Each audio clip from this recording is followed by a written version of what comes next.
Hey, salut à tous, on se retrouve aujourd'hui pour une nouvelle vidéo sur la chaîne Tech & Shoot. Et aujourd'hui, je vais vous donner quelques petites astuces dans Premiere Pro pour gagner du temps sur vos montages vidéo. Alors vous le savez, pour ceux qui font de la vidéo, le montage vidéo prend énormément de temps.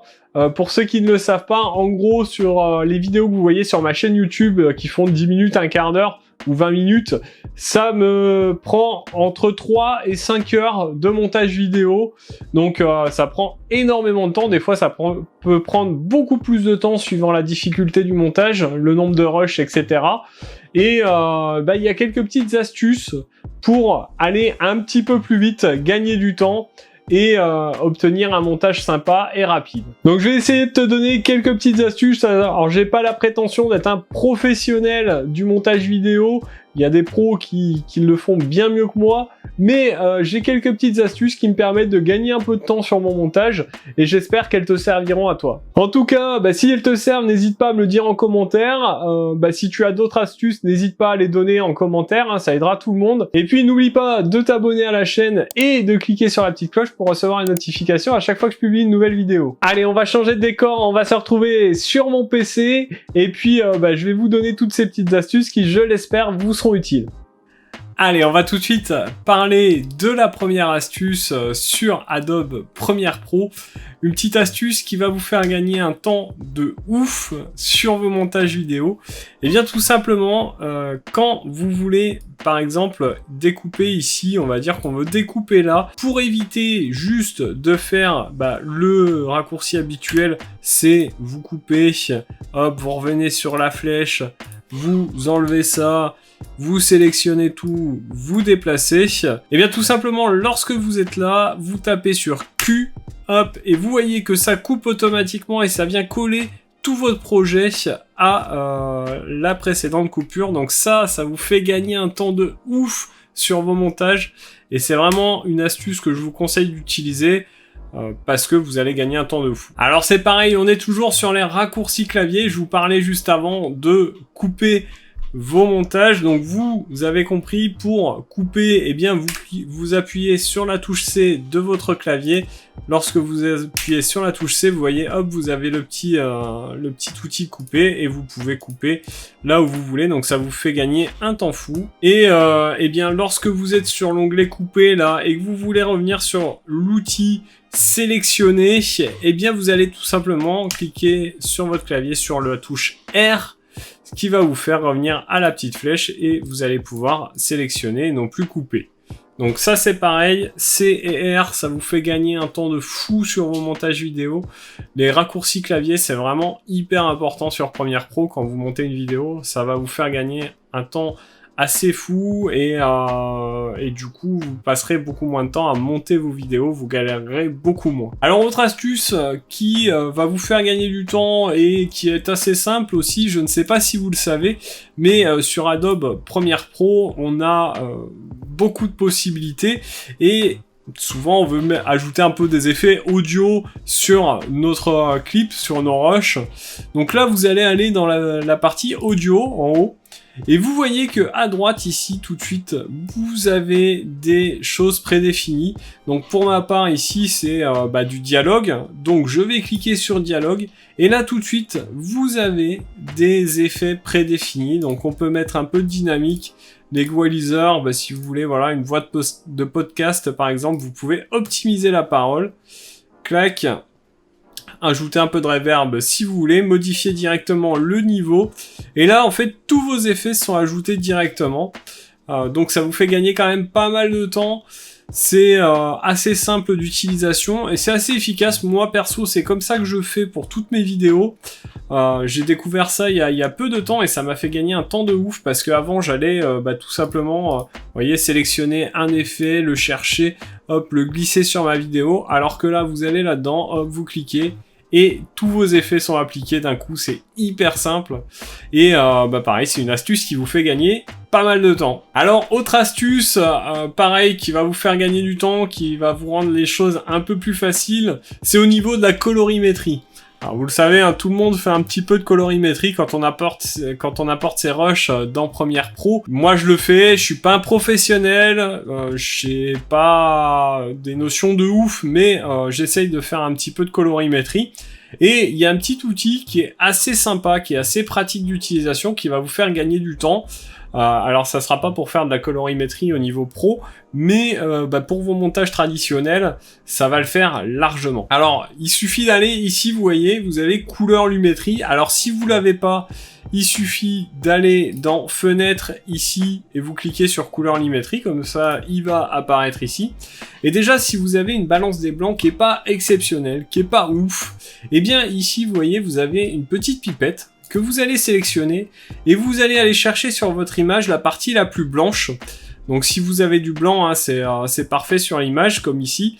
Hop, et on va aller cliquer sur le blanc et vous voyez que tout de suite, hop, l'image change, la colorimétrie change et on a quelque chose qui s'adapte. Alors bien sûr, hein, vous pouvez toujours après modifier ce que vous voulez, hein, vous pouvez faire exactement ce que vous voulez. Mais déjà, ça vous fait gagner un petit peu de temps, ça vous donne une colorimétrie un peu plus naturelle. Et ça, c'est pas mal. Alors ensuite, ce qu'on peut faire, si on veut faire de la colorimétrie simplement, c'est cliquer ici sur automatique. Et vous voyez que l'image est quand même largement meilleure qu'auparavant. Et du coup, voilà, ça fait de la colorimétrie très simple, très facile, mais ça améliore clairement nettement l'image. Donc après, hein, bien sûr, vous pouvez modifier bien plus de paramètres, mais là, on rentrera dans des niveaux un peu plus expérimentés et professionnels. Si déjà vous faites ça, vous allez pouvoir vous amuser un peu en colorimétrie et faire des choses un peu plus sympas. Alors, autre astuce qui est assez pratique, si notamment vous voulez caler de l'audio et de la vidéo, on va prendre une musique au hasard. Donc là, vous voyez, hop, j'ai mis une petite musique en dessous de ma vidéo. Et si vous voulez, par exemple, bien caler votre audio à un certain moment par rapport à votre vidéo, eh bien, il y a la possibilité d'ajouter des marqueurs. Donc là, tout simplement, vous allez aller sur votre vidéo. Et puis, on va dire que je veux caler là. Hein. Rien à voir avec la vidéo, mais c'est pas grave, c'est juste pour l'exemple. Et là, une fois que vous êtes là, que vous avez sélectionné votre vidéo, vous appuyez sur M. Et vous voyez que vous avez un petit marqueur qui s'est affiché ici. Et bien, vous allez faire pareil sur votre musique. Alors, on veut dire que moi, je veux que ça soit calé ici. Hop, vous cliquez sur M. Vous voyez qu'il y a un petit marqueur également.